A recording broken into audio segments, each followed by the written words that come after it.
Phoenix, heel.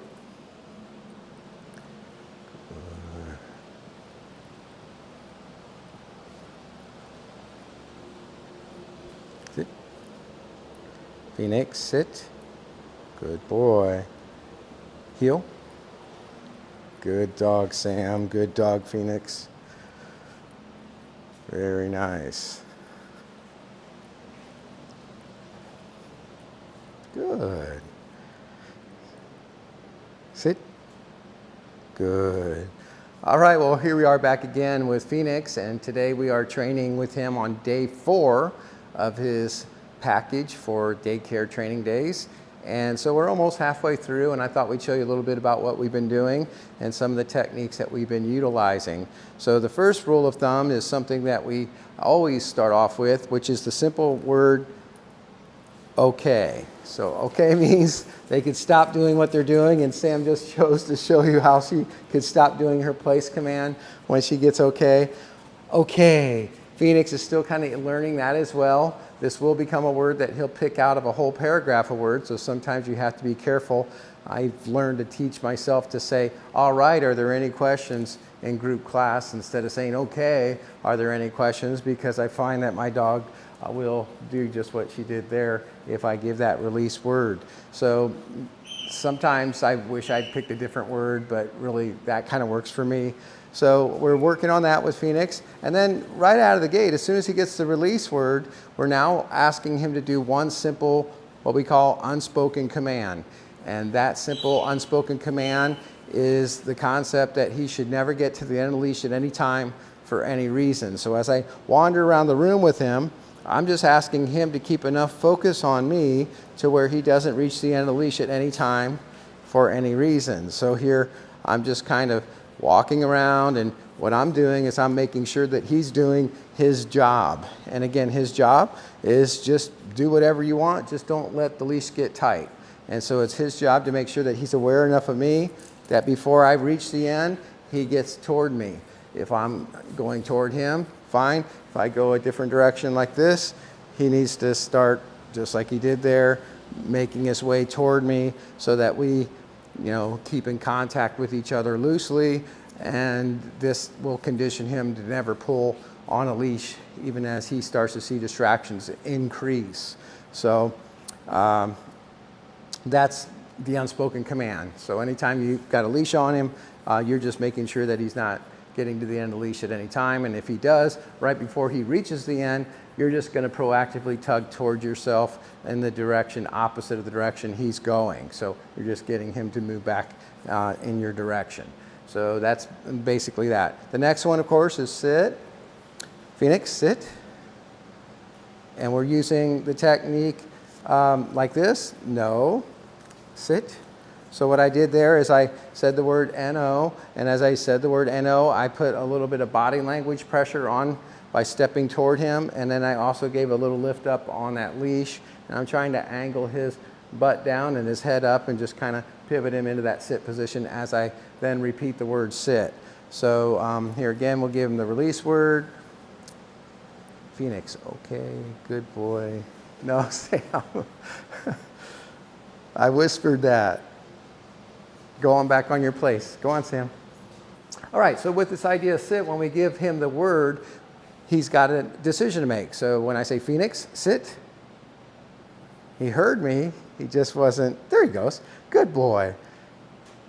And then he got the reward. So, it's up to the dog whether they choose reward or correction. My job is just to give them the right one. So if he had delayed any longer, I was about to make that correction technique again. But since he went ahead and did it, I went ahead and praised him. And I've obviously I'd rather praise a dog than correct a dog if I have the choice, but ultimately I have to do what's right for the training, and that's just to respond appropriately to whatever his decision is.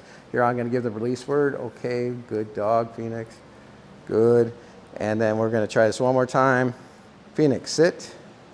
Very nice. And now as he holds that sit, I should be able to walk circles around him.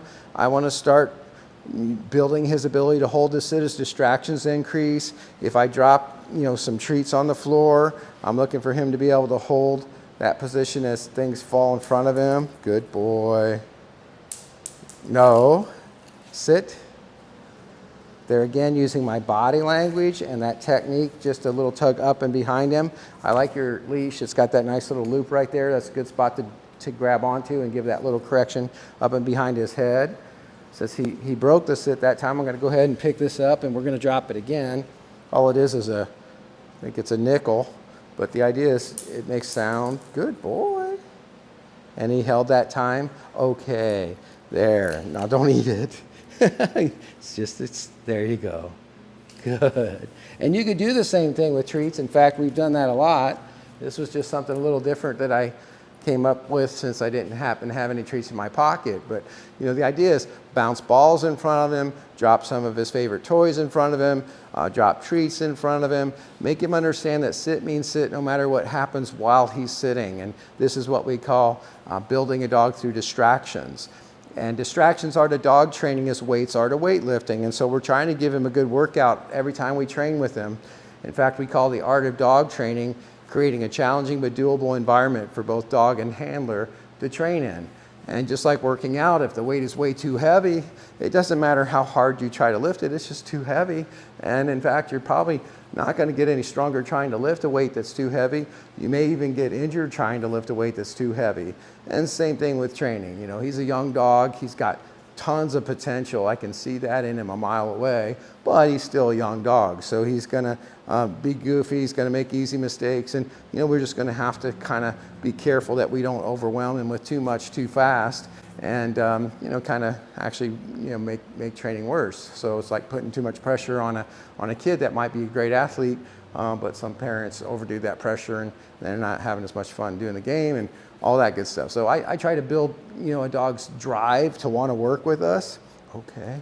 That's a lot of this. And our whole thing is about connection with the dog. Not necessarily because I have treats, but because I'm a cool guy. And ultimately, we want you guys to be his number one, favorite. But the idea is that the connection, the reward for working itself is a reward. So in addition to that, of course, we have our verbal praise, we have our physical praise, and golden retrievers, and Phoenix is no exception. They love physical praise, they love verbal praise, so they're very into connecting with their people and people in general. So utilize that, and then on the other side, we're going to start putting pressure on him that, this is a job you have to do. So when I tell him, Phoenix, sit,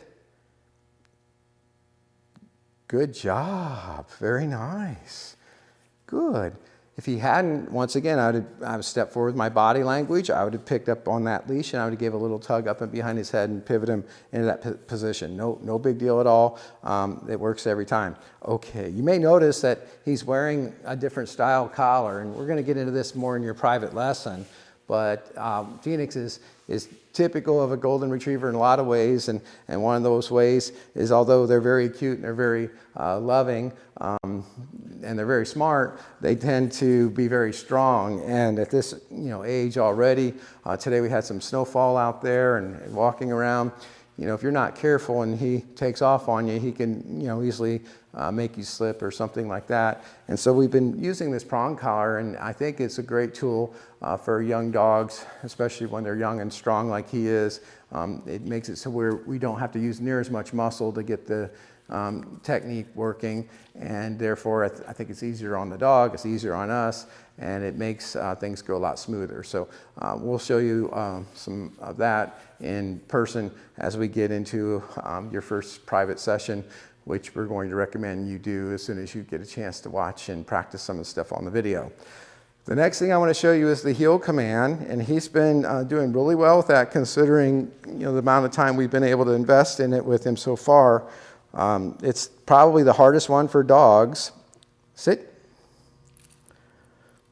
Because it requires the most focus on us from our dog. So no other command is like the heel command, in the sense that the heel isn't just like the sit where he can sit. Now he can look around, think about other things, and kind of, take it easy. The heel is being focused literally every step of the way and every second of the way until we get from point A to point B. So when I give the heel command, I'm going to give it a verbal word, heel. I'm going to give it a physical word with my inside foot, my left foot in his case. So because he heels on the left, we're going to lead with our inside foot when we want him to heel with us. So I'm just going to remember that myself, and then he's going to get conditioned well enough to where someday I could just lead with my left foot and saying nothing. He'll get up. Someday, just leading with my right foot, he'll stay put, just like that.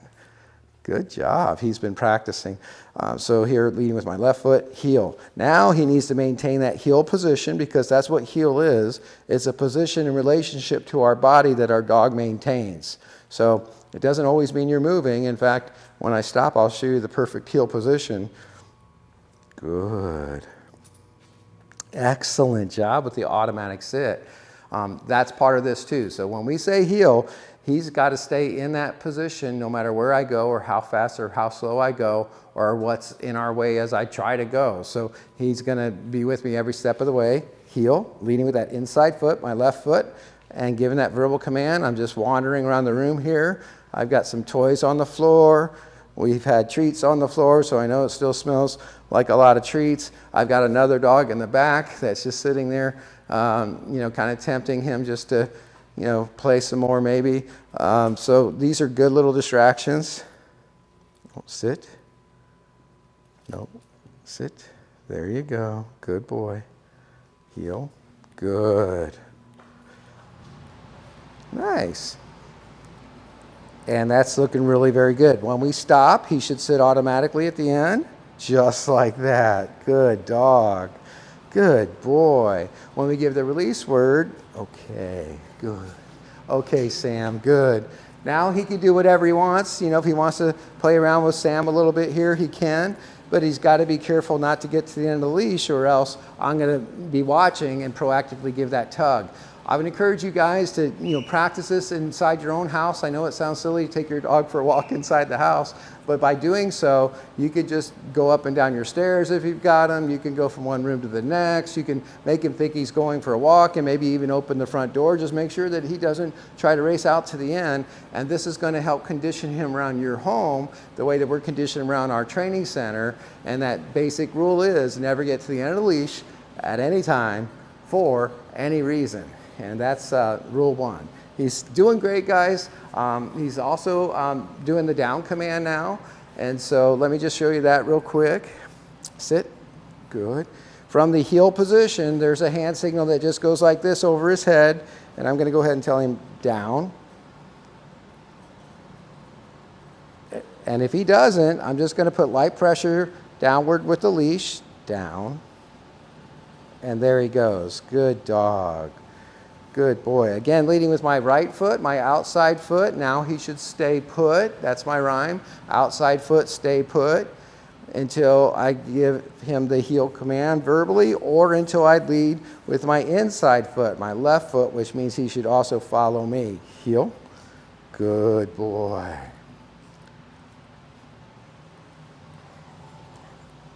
Good. Very nice. Outside foot, staying put. Very good job. Oops, got too excited there at the end. Nope, sit. Outside foot, staying put. There you go. And let's try one more of these. Down. Very good. Outside foot, staying put. Good job. And okay, guys. Good stuff. We're even going to go ahead and let him off the leash. That was a good job. Okay, good dogs. There we go. And excellent. The mounting problem isn't really being a problem. We've got a remote collar on him, which we're going to also talk to you about when it comes to our private session. But I wanted to show you that we're not really needing it. Even as he starts to play and go up on his hind legs, he's not really doing the mounting thing anymore. So I'm not just saying that he's cured forever, but he's definitely getting some good conditioning in now, keeping him from just assuming that that's going to be all right. So we've been using the remote collar to stop some of that in the early stages, and I did have to do it a little bit this morning. Good play bow. But he's learning very well how to play without mounting, and how to respect some boundaries. and still have a really good time.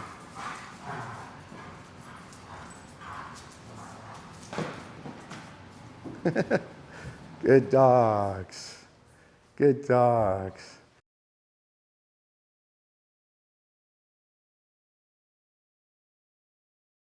Sam, place.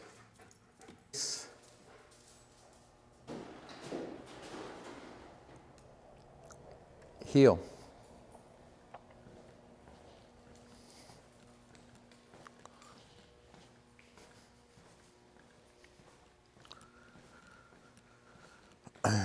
Good boy, Phoenix. There we go.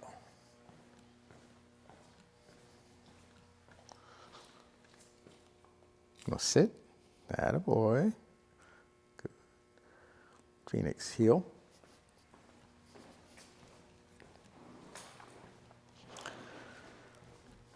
Now heel. Good. Good boy.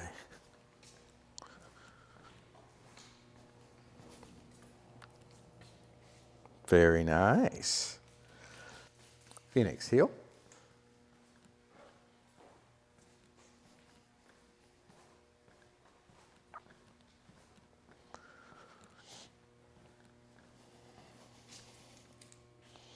Sit.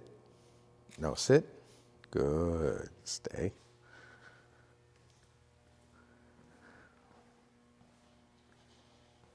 Good boy. Good focus. Phoenix, heel. Sam, place.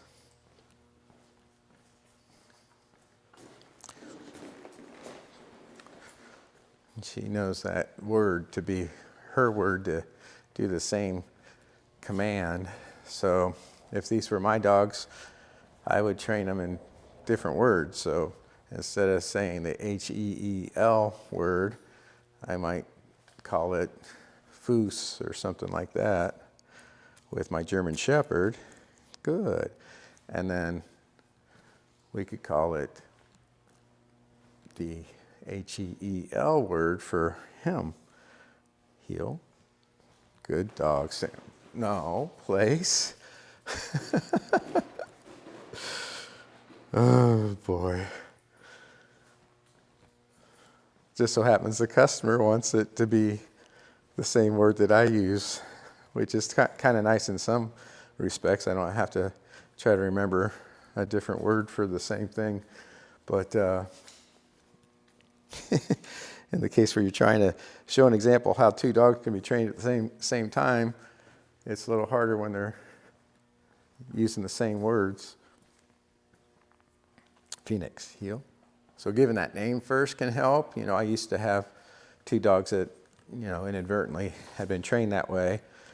And so I would just make sure I used their name first. So designating Bishop, place, Sam, down, for example. And that worked out pretty well. But I haven't done that with my German Shepherd yet either. No, sit. So maybe it's time to do that. Good. Very nice. So we're working with Phoenix here, making sure that he can maintain his confidence and proper position even as distractions begin to rise. And so that's where a lot of dogs start to break down, especially when they're young. As soon as distractions enter in, then their training goes out. In other words, they can't handle the pressure of working through higher levels of distraction. Phoenix, heel. Good boy. Here we have a lot of Phoenix's favorite toys all over the place. We've got treats that I've got here in my pocket that we're going to throw out next. And we're just building his ability to work with us through heavier and heavier levels of distraction. Nope, sit. And longer periods of time. So those are the two things, you know, distractions physically and distractions mentally. Good boy. Phoenix, heel. And you know that we just added a little bit more weight to the bar, didn't we? no heel. We always say distractions are to dog training as weights are to weightlifting. Well, in our metaphor, these treats are weights that are being placed on the bar, and you can see that it's even affecting Sam back there, knowing that these treats have entered the arena, so to speak, is now making it a little harder for them to stay focused on their task. And it's just like that for us in life, you know. Work is fun until it's not fun. Sit. No, sit. And when it's not fun, you know, rather be doing something else. And so dogs are the same way, you know, they like obedience as long as it's fun, and when it's getting to be a conflict with what they'd rather be doing, then this becomes a challenge. But we get them trained through it, and the way that we do that is we make it challenging but doable, and he's holding this position. He's doing a really good job, so now I'm going to give him the reward by giving him the release word. Okay, good boy.